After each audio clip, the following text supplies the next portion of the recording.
আসসালামু আলাইকুম প্রিয় চাকরি প্রত্যাশী ভাই ও বোনেরা, আশা করি সকলেই ভালো আছেন। নতুন একটি নিয়োগ বিজ্ঞপ্তি প্রকাশ হয়েছে। আশা করি আপনারা এটা ভিডিওটা দেখলে সুন্দরভাবে বুঝতে পারবেন এবং এই পদে আপনারা আবেদন করার পুরো প্রক্রিয়াটা আপনারা জানতে পারবেন এবং আপনারা এই নিয়মে আবেদন করতে পারবেন। সো তার আগে আমি বলে নেই, অবশ্যই চ্যানেলটাকে আপনি সাবস্ক্রাইব করে রাখতে পারেন। সকল ধরনের সরকারি চাকরির নিয়োগ সবার আগে কিন্তু আপনি পেয়ে যাবেন এবং চাকরির আগে, যে কোনো চাকরির আগে আপনি কিন্তু শর্ট সিলেবাস, যেটা একদম শর্ট যেটা সিলেবাস আর কি, সেটা কিন্তু আমি ফ্রিতেই দিয়ে রাখি।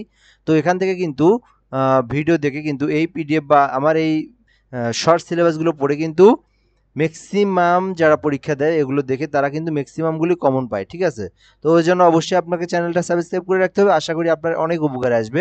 তো প্রথমে আমরা দেখব যে বাংলাদেশ অর্থাৎ গণপ্রজাতন্ত্রী বাংলাদেশ সরকার জাতীয় যুব উন্নয়ন ইনস্টিটিউট, এখান থেকে হচ্ছে হলো আমরা বুঝতেছি যুব ক্রীড়া মন্ত্রণালয় সাভার ঢাকা, অর্থাৎ হচ্ছে এটা যুব উন্নয়ন অধিদপ্তরের একটা নিয়োগ বিজ্ঞপ্তি। তো এখন আমরা নিচের দিকে আসবো এবং বিষয়গুলো দেখবো সুন্দরভাবে স্টেপ বাই স্টেপ। তো হচ্ছে সহকারী পরিচালক, যারা নবম গ্রেডের, অর্থাৎ যাদের গ্রেড আপনার হচ্ছে নবম গ্রেডের চাকরি যারা প্রিপারেশন নেন আর কি, তো তারা যদি ভিডিওটা দেখে থাকেন আপনারা এই পদগুলোতে আবেদন করতে পারেন। তো বেতন হচ্ছে 22,000 থেকে 53,000 টাকা পর্যন্ত। এটা পদসংখ্যা মাত্র 2টি।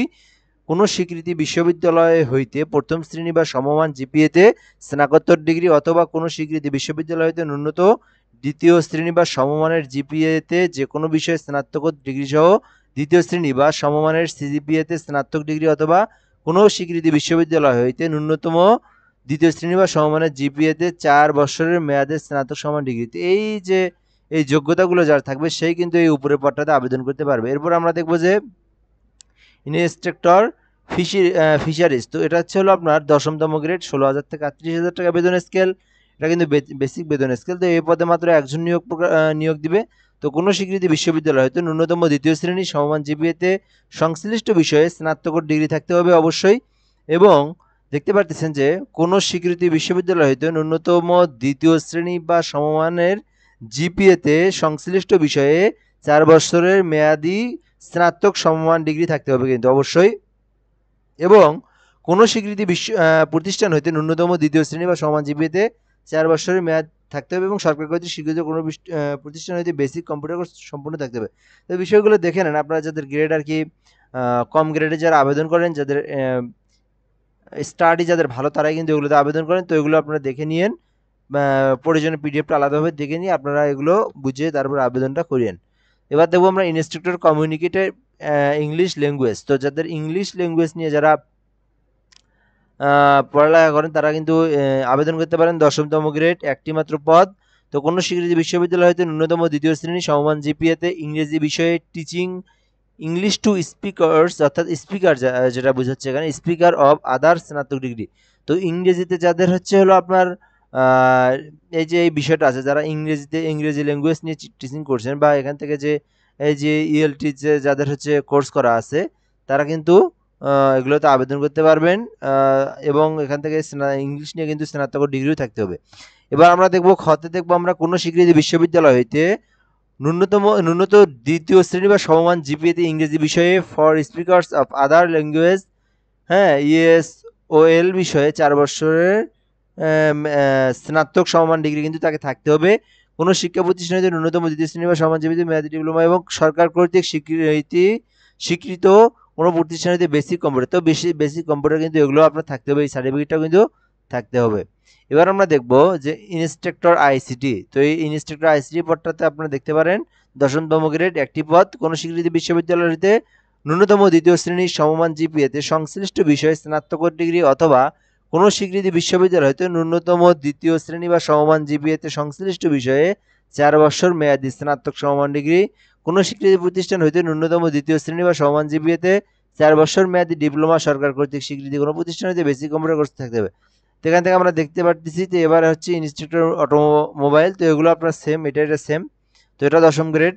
তো এরপর আমরা দেখবো উপকারী প্রকৌশলী, এটা গ্রেড 10, 10তম গ্রেড, 16,000 থেকে 38,000 বেতন। কোনো স্বীকৃতি প্রতিষ্ঠানে প্রথম শ্রেণী সমমানের জিপিএতে প্রকৌশল বিষয়ে 4 বছরের মেয়াদী ডিপ্লোমা। তাই বিষয়টা হচ্ছে এখানে কিন্তু তেমন কোনো একটা আলাদা কিছু নাই, জাস্ট খালি কোনো স্বীকৃতি প্রতিষ্ঠানতে সিজিপিএতে প্রকৌশল বিষয়ে 4 বছর মেয়াদী ডিপ্লোমা ডিগ্রি থাকলেই সে কিন্তু এই পদে আবেদন করতে পারবে। তো আশা করি আপনারা বুঝতে পারছেন। এবার আমরা দেখব সহকারী হোস্টেল সুপারিনটেনডেন্ট। তো এই পদে আপনারা যারা আবেদন করবেন কোনো শিক্ষা প্রতিষ্ঠান হইতে প্রথম শ্রেণী সমমান জীবিতে 4 বছরের মেয়াদ থাকতে হবে, অর্থাৎ ডিগ্রি করতে হবে। এবার আমরা দেখব যে সহকারী লাইব্রেরিয়ান। তো এটাতেও কিন্তু সেম আপনাকে স্নাতক বা ডিগ্রি পাস করা থাকলে কিন্তু এটাতে হবে। তো এবার আমরা দেখব যে এটা হচ্ছে গ্রেড 14 কিন্তু হিসাব রক্ষক। এটাতে আপনার হচ্ছে হলো বাণিজ্যিক বা ব্যবসায়ী শাখা আছে না, বিএম শাখা আর কি, অর্থাৎ বিজনেস স্টাডিজ শাখা যেগুলো আছে, কারিগরি শাখার যে বিজনেস স্টাডিজ, হিসাব বিজ্ঞান, তো এগুলো যারা এই ট্রেডগুলো নিয়ে পড়ছেন তারা কিন্তু আপনারা এটাতে আবেদন করতে পারেন। তো এরপর আমরা দেখব যে বিষয়টা, তো অফিস সহকারী কম্পিউটার মুদ্রাক্ষরিক খুবই কমনলি একটা পদ। তো এই পদে কিন্তু অনেক আবেদন পড়ে। তো এই পদে আপনারা চাইলে আবেদন করতে পারেন। বাংলাতে 30টা, বাংলা এবং ইংরেজিতে পার মিনিটে আপনাকে 30টা আওয়ার নিয়ে আসতে হবে। তো অফিস সহায়কও দুটো নিবে, তো চাইলে আপনারা এটাতেও আবেদন করতে পারবেন, এটাতে এসএসসি পাস করা থাকলেই হবে। তো এরপরে আমরা দেখব যেখান থেকে যে এসএসসি সমান এসএসসিতে ফলাফলের ক্ষেত্রে যে বিষয়টা, যে এসএসসি এইচএসসি কত থাকলে আপনি এখান থেকে দেখে নেন। তো অবশ্যই এখান থেকে অর্জিত সিজিপিএ কীরকম থাকলে আপনি আবেদন করতে পারবেন সেক্ষেত্রে আপনি এটা দেখে নিতে পারেন। এবং বয়স সীমা সম্পর্কে নিয়মাবলী নির্দেশ দেওয়া আছে। তো এগুলো সুন্দরভাবে ধাপে ধাপে আপনারা পড়ে নিয়েন। এখান থেকে আমি আপনার ভিডিওটাকে আপনি আটকে রাখা কিন্তু এটা দেখতে পারেন, অথবা আপনি পিডিএফটাও আপনি সার্কুলারটা গুগলে যায় ব্রাউজার থেকে আপনি দেখতে পারেন। তো এর মধ্যে বলে নিই, অবশ্যই আপনি আমার চ্যানেলটাকে সাবস্ক্রাইব করে রাখবেন। আশা করি আপনার পরবর্তীতে যে কোনো ধরনের জব রিলেটেড ভিডিও পেতে সুবিধা হবে। এবং আপনি যদি কোনো ভিডিও কোনো পদে যদি আবেদনও করে থাকেন, সেই পদের শর্ট সিলেবাসের জন্য কিন্তু কমেন্ট করতে পারেন, আমি কিন্তু সেই রিলেটেড ভিডিও আপলোড করার চেষ্টা করব।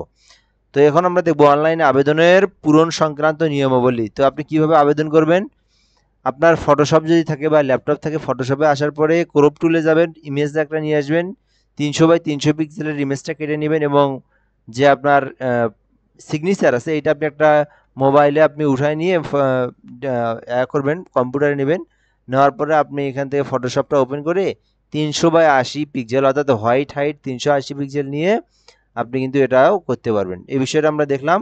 এখন বিষয় যেটা হচ্ছে, দেওয়ার পর আপনি সাবমিট করে দিলে আপনার আবেদন প্রক্রিয়া সম্পূর্ণ। এরপরে আপনার যে একটা পিডিএফ দিবে, সেই পিডিএফে দেখবেন আপনি নিচের দিকে একটা ইউজার নেম আছে প্রথমেই, এর নিচের দিকের ফার্স্ট লাইনেই।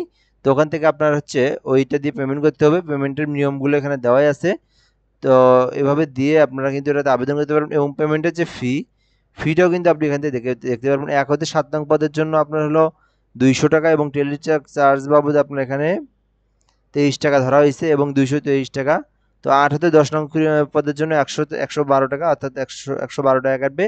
এবং আপনার নিচের যেটা অফিস সহায়ক ওটাতে কিন্তু 56 টাকা সহ 72 টাকা কাটবে কিন্তু, ঠিক আছে, সরি 60 টাকার মতো কাটবে। এবং আপনাকে 72 ঘন্টার মধ্যে এটা পেমেন্টটাকে আপনাকে কী করতে হবে, কমপ্লিট করে দিতে হবে।